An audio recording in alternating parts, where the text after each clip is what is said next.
I hope you had a great weekend and a nice week. So, this week is our 5th week of working at home. And this week we're going to be working with the perfect tenses. Okay? Before we begin, let me tell you about your motivational quotes.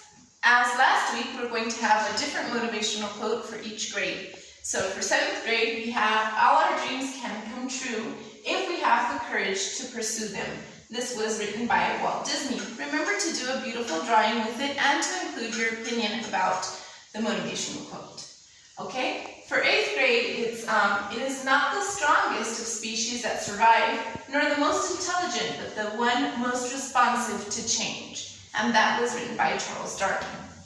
Okay, this week's vocabulary is with the letter P. We have pacifier, padlock, painkiller, parole, peppermint, perpetual, piggy bank, plot, pub, and prune.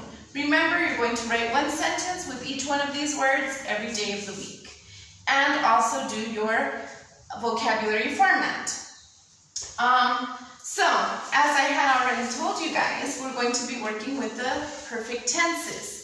So, our objective is to identify and correctly use the perfect tenses in writing. Okay? So, here we go. Perfect, present perfect. Well, before I begin with that, let me tell you that the perfect tenses are always going to be used with the verb have, has, and its past tense had. Okay? So we have three main perfect tenses, which are the present perfect, the past perfect, and the future perfect. So the present perfect, how do we form it? It's formed by the present tense of the verb have plus the past participle of the main verb. So we have, before we go to the example, we're going to know why we use it. We're going to use it for something that started in the past, okay, and continues in the present. So I have an example. She has lived in Liverpool all her life. So it started in the past, but it continues in the present. And you can see we have the present form of the verb have according to the subject and our main verb in past participle. Okay? And then we have our past perfect tense. Why do we use it? We use it to talk about something that happened before something else. How do we form it? It's formed with the had plus the verb in past participle. Okay, the past perfect will always have to be using had because had is the past tense of the verb, of the auxiliary verb.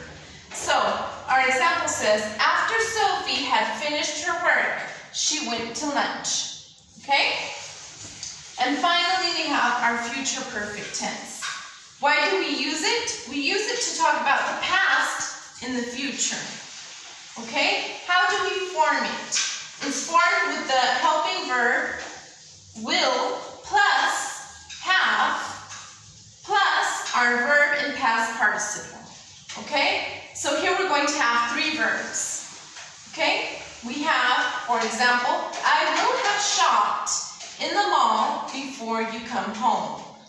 So, I hope that this simple explanation will help you guys to understand how to use the perfect tenses. We're going to be working in our books, okay? Language Network, you're going to go to page 108. You're going to read all about these tenses. On page 108, 109, which you already have here, the way that we form it in our singular and plural forms. Okay? And then finally on page 110, you guys are going to do the concept check with perfect tenses. Okay? All of this is already uploaded on your weekly work guide online. Okay? I also want to tell you guys, especially for 8th grade, we're going to be working with essential writing skills, both 7th and 8th. But 8th grade, you're going to make a comic strip. Okay? I already wrote the specifications on your weekly work guide. So please be original and creative. Okay? Remember to do beautiful drawings, illustrate, and color it. Make it attractive for the reader. Okay guys, I hope you have a really great